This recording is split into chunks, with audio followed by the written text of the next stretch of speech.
పాటు జరిగిన బీజేపీ జాతీయ మండలి సమావేశాల్లో ఇదే అంశం హైలైట్ అయింది. అంతా మోడీ నామస్మరణలో మునిగిపోయారు. యూపీఏ పాలనలో దేశం 5% వృద్ధి రేటును నమోదు చేయలేకపోతున్న టైంలో మోడీ పాలిత గుజరాత్ 10% అభివృద్ధి రేటును నమోదు చేయడాన్ని ఉదాహరణగా పేర్కొన్నారు. అంటే ఇక బీజేపీకి ఓటేస్తే అభివృద్ధికి ఓటేసినట్లేనన్న ప్రచారాన్ని తెరపైకి తెస్తున్నారు. పార్లమెంటరీ కమిటీలోకి ఆహ్వానిస్తూ తెలివిగా మోడీని ప్రధాని అభ్యర్థిగా ఫిక్స్ చేసేస్తున్నారు. ఇంతవరకు బీజేపీ స్కెచ్ బాగున్నా ఆ పార్టీలో నడుస్తున్న సివిల్ వార్ మాత్రం ఎవరికి అంతుపట్టకుండా తయారైంది. రాజ్నాథ్ మోడీ గురించి ఉదరగొడుతుంటే అద్వానీ సుష్మా జపం చేశారు. ఒక్క అభివృద్ధి నినాదంతోనే అధికారం రాదని, మైనార్టీలను కూడా దగ్గరకు తీయాలని హితబోధ చేస్తున్నారు.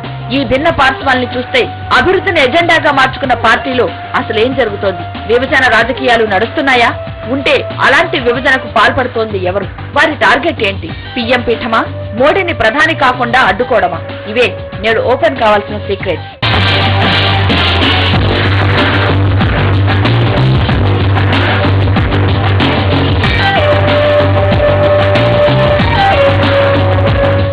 ఇక ఈ అంశంపై మనతో మాట్లాడడానికి బీజేపీ ఎమ్మెల్యే అదేవిధంగా బీజేపీ జాతీయ మండలి సమావేశాల్లో పాల్గొన్నటువంటి ఎన్ఎం శ్రీనివాసరెడ్డి గారు టీవీ5 స్టూడియోలో ఉన్నారు. వెల్కమ్ టు టీవీ5 స్టూడియో అండి. 3 రోజుల సమావేశం ప్రధానంగా అధికారం ఎలా సంపాదించుకోవాలి, 2014లో అధికారంలోకి ఎలా రావాలనే తంతుగా నడుస్తున్నట్టు తెలుస్తుంది. బీజేపీ దాన్ని బేసిక్ ఎజెండాను, హిందుత్వ ఎజెండాను పక్కన పెట్టినట్టు కనిపిస్తుంది. మీరేమంటారు?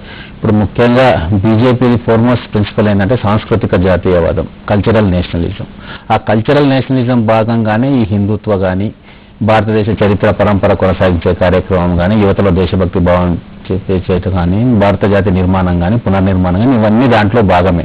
ఇప్పుడు దాంట్లో భాగంగానే ఈ రోజు మొత్తం దేశమంతా అవినీతిమయమైపోతుంది. ప్రభుత్వాలు కానీ, ప్రజల్లో కానీ అవినీతి పట్ల ఒక ఉదాసీన వైఖరి వచ్చిన ఈ సందర్భంలో మళ్ళీ అవినీతిని ఒక ప్రధానమైన అంశంగా తీసుకురావడం అనేది భారతీయ జనతా పార్టీ చేస్తూ ఉంది. హిందుత్వం అనేది కొన్ని పార్టీలు చెప్తున్నట్టుగా, కొంతమంది చెప్తున్నట్టుగా మతంతో కూడిన వాదం కాదు. అది హిందుత్వం అంటే ఈ హిందూ దేశంలో ఇక్కడ హిందూ ధర్మం అనేది ఒక జీవన పరంపర. అది ఒక మతానికి దానికి మతం రంగు పూసి పర్టికులర్ సెక్షన్స్ వాళ్ళకే బీజేపీ అనేది ఒక కుట్లమైన యత్నం కాంగ్రెస్ పార్టీ కానీ ఇతర పార్టీలు కానీ ఇంతవరకు చేస్తూ వస్తుంది.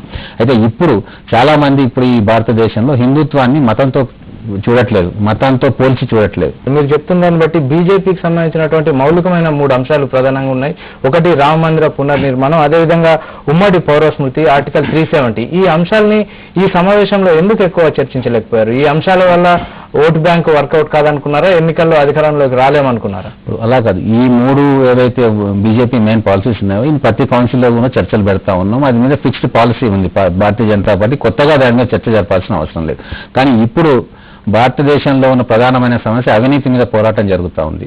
కాబట్టి ఇప్పుడు అవినీతి ప్రధానమైన అజెండా. ఈ ప్రధాన సమస్యలతో పాటు ముఖ్యమైన అంశంగా ఈ రోజు అవినీతి ముందుకు వస్తూ ఉంది. ఒకవేళ బీజేపీ అధికారంలోకి వస్తే, ఎన్డీఏ లీడ్ చేస్తూ బీజేపీ ఎన్డీఏ గ్రూప్ గా అధికారంలోకి వస్తే ఈ అంశాలు ఎజెండాలో ఉంటాయా?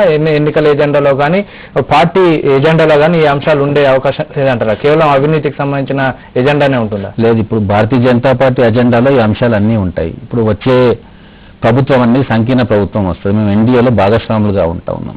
ఎన్డీఏలో భాగస్వాములుగా ఉన్నప్పుడు మిగతా పార్టీల వాళ్ళకు కూడా వాళ్ళ ప్రధానమైన అజెండాలు కొన్ని ఉంటాయి. కాబట్టి కామన్ మినిమం ప్రోగ్రామ్ ఒకటి తయారు చేసుకుని వాటి మీద రానున్న 5 ఏళ్లలో ఎటువంటి కార్యక్రమాలు చేపడతామని దాని మీద ఎన్డీఏ నిర్ణయం తీసుకుంటా ఉంది. బీజేపీ ప్రధానమైన పార్టీ అయినా కూడా భాగస్వామ్య పక్షాల వాళ్ళ పాలసీస్ను, వాళ్ళు ఏమనుకుంటున్నారు, భారతదేశ నిర్మాణంలో వాళ్ళ పాత్ర ఏంటి, ఏ రకంగా వాళ్ళ ఉద్దేశాలు ఉన్నాయి, అవి కూడా పరిగణలోకి తీసుకున్న క్రమంలో కొన్ని బీజేపీకి సంబంధించినవి కొన్ని వెనుకబడే అవకాశం కూడా ఉంటుంది. అంటే మొత్తానికి ఈ సమావేశం మొత్తంలో మోడీ నామస్మరణ ఎక్కువ జరిగింది. అయితే ఈ మోడీ నామస్మరణ జరుగుతున్న క్రమంలో మోడీని ఎందుకు ప్రధాన అభ్యర్థిగా అధికారికంగా ప్రకటించలేదు? రానున్న 1 yearలో ఎలక్షన్స్ ఉన్నాయి. బీజేపీకి ఎన్డీఏకు ప్రధాని అభ్యర్థి ఇతనే అని ఎందుకు ప్రకటించలేకపోయింది? ప్రధానమంత్రి అభ్యర్థి అనేది పార్టీలో చర్చకు వచ్చి ఎన్నికలు జరిగినప్పుడు కానీ, ఎన్నికలు ప్రకటించినప్పుడు కానీ అది ఆ పేరును ముందుకు తీసుకొస్తాం. గతంలో వాజ్పేయి గారిని ప్రధానమంత్రి అభ్యర్థిగా ప్రకటించినప్పుడు ఎన్నికల ముందు ప్రకటించడం జరిగింది. తర్వాత 2009లో అద్వానీ గారిని ప్రకటించినప్పుడు కూడా ఎన్నికలకు ముందు ప్రకటించడం జరిగింది.